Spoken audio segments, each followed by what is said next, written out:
चार जिले का, पटना का, नालंदा का, गया का, जहानाबाद का, ये चारों जिले के विभिन्न हिस्सों को जो प्रभावित है कई नदियों से, शायद और कई जगहों पर तो हमने देखा है आज कि बहुत ज़्यादा प्रभावित है और एक खतरा और बढ़ सकता है। अगर गंगा नदी का जलस्तर और ऊंचा होगा तो वहाँ से आने वाले जितने भी नदियाँ हैं वो फ्लो वहाँ नहीं कर पाएगी, तो और ज़्यादा पानी फैलने की संभावना बढ़ेगी। इसलिए आज ही एक चीज़ देख करके और कल ही हमने तय कर दिया है कि पटना जिला और नालंदा जिला के डीएम और उसके साथ और लोग जा करके पूरे तौर पर हमने बता दिया है, इसको पूरे तौर पर देख लीजिए और यहाँ तक कि टाल वाले एरिया को भी देख लीजिए क्योंकि खतरा हो सकता है वहाँ। और एक दिन उसके तुरंत बाद गया और यहाँ जहानाबाद, ये दोनों को पूरे तौर पर ये लोग और वहाँ के भी डीएम को दिखवा देंगे। और फिर ये सब होने के बाद सब चीज़ को देखते हुए फिर हम नेक्स्ट वीक एक बार जाएंगे और पूरे तौर पर और हम दोबारा देखेंगे। वैसे हमने जो रूट बताया था उससे थोड़ा अलग ये लोग कर लिए थे, तो जो हम रूट बताए हैं क्योंकि जानते हैं सब एरिया से हम लोगों का पुराना संबंध रहा, तो सब बात जानते रहे, कभी कभी जो कुछ भी हुआ तो एक बार तो हम और देखेंगे क्योंकि लग रहा है, जो हमको लगा है आज कि खतरा बढ़ सकता है। अभी तो धीरे धीरे थोड़ा नियंत्रित करने के लिए भी जो काम करना है इन लोगों ने करना शुरू किया है, लेकिन फिर वर्षापात होगा और गंगा नदी का जैसा हमने बता दिया जल स्तर और ऊंचा होगा, फिर वैसी स्थिति में उधर से निकलने वाले नदियों का पानी उसमें नहीं जाएगा, रुकेगा और ज़्यादा फैल सकता है। छोटी नदियों का प्रकोप ज़्यादा है, छोटी नदियों का प्रकोप इस बार ज़्यादा है। छोटी नदियों में काफ़ी सब जगह, नॉर्थ बिहार में और इस साउथ बिहार में हर जगह पर ये स्थिति है।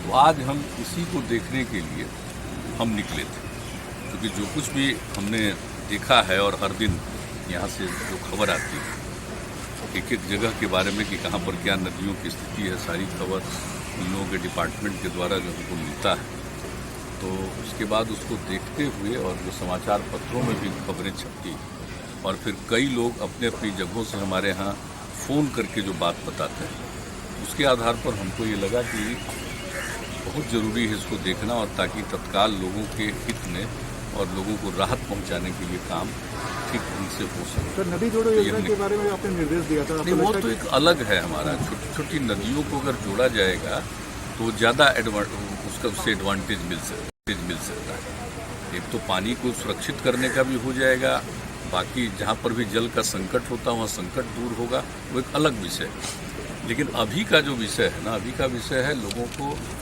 राहत देने के लिए हर प्रकार से काम करना। इसलिए हमारे साथ दोनों आपदा प्रबंधन के भी साथ गए हैं और एक एक चीज़ को देख लिए हैं और इसके लिए सब डीएम को भेज करके बाकी जितने गांवों में प्रभावित लोग उनको राहत देना, सहायता पहुंचाना बहुत जरूरी है क्योंकि फसल के लिए तो नुकसान है ही और फिर उसमें लिए तो जितना पानी पड़ा रहेगा तो कहाँ से अब लोग कर सकेंगे, रोक सकेंगे, इसलिए दिक्कत होगी कुछ है, तो इसको लेकर के कराया जाए। चिंता की बात है लगता है सर, फ्लड को लेकर चिंता की बात है, खासकर पटना के लोग की बात लेकर के तो है ही। जिस तरह से पानी इतना ज़्यादा पड़ रहा है और अलग अलग जगहों पर, तो उसके लिए तो सचेत है। तो शुरू से ही आप देख रहे हैं जहाँ कभी का होता हम जाकर के देख लेते हैं, वहाँ के डीएम को भी घुमा देते हैं और पूरा मीटिंग करके कह देते हैं कि भाई वहाँ पर जाकर के रिलीफ का काम करिए तेजी से, क्योंकि आप तो जानते ही हैं आपदा प्रभावित लोगों का जो जितने लोग हैं उन्हीं का हक सबसे पहला है सरकार के खजाने में, हम शुरू से ही बोलते हैं। तो इसलिए वैसे लोगों के लिए, गाँव के लिए, सबके लिए राहत देना जरूरी है। तो इसको हम तो आप जानते ही हैं कि हर इस पीरियड के बीच में सबसे ज़्यादा हम लोगों का ध्यान इसी विषय पर रहता है। 2007 से ही हमने एक एक चीज़ बनवाया। सर, पटना के बारे में कुछ जानकारी मिल रही है कि नहीं, पटना को भी बाढ़ का खतरा है क्योंकि गंगा का जलस्तर भी तेजी से बढ़ रहा है। पटना की भी स्थिति हो सकती है, इसलिए तो देख लेना एक एक चीज़ को जरूरी है ना, हर चीज़ को देखना कैसे क्या करना है और पटना के लिए भी जो भी करना है उसके लिए भी अलर्ट रहना पड़ेगा पूरे तौर पर। सर, कास्ट सेंसस को लेकर पीएम से जो डेलीगेशन मिलने की बात थी, क्या उसमें कोई बात हुई है आप लोग मिलने की? नहीं, हमने पत्र भेज दिया है, समय मिलेगा उसके बाद ही।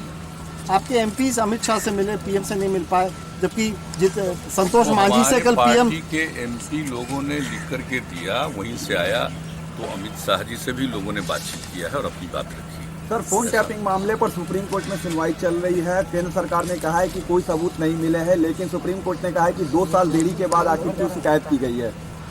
हाँ, तो सुप्रीम कोर्ट देख ही रहा, तो फैसला सुप्रीम कोर्ट करेगा। जो केंद्र कुछ ने भी कहा है, कि बहुत सर कोई लोगों की सबूत नहीं शिकायत है, तो जो कुछ भी बात है तो एक एक चीज तो सामने आएगा ना कि कहाँ पर क्या हुआ है।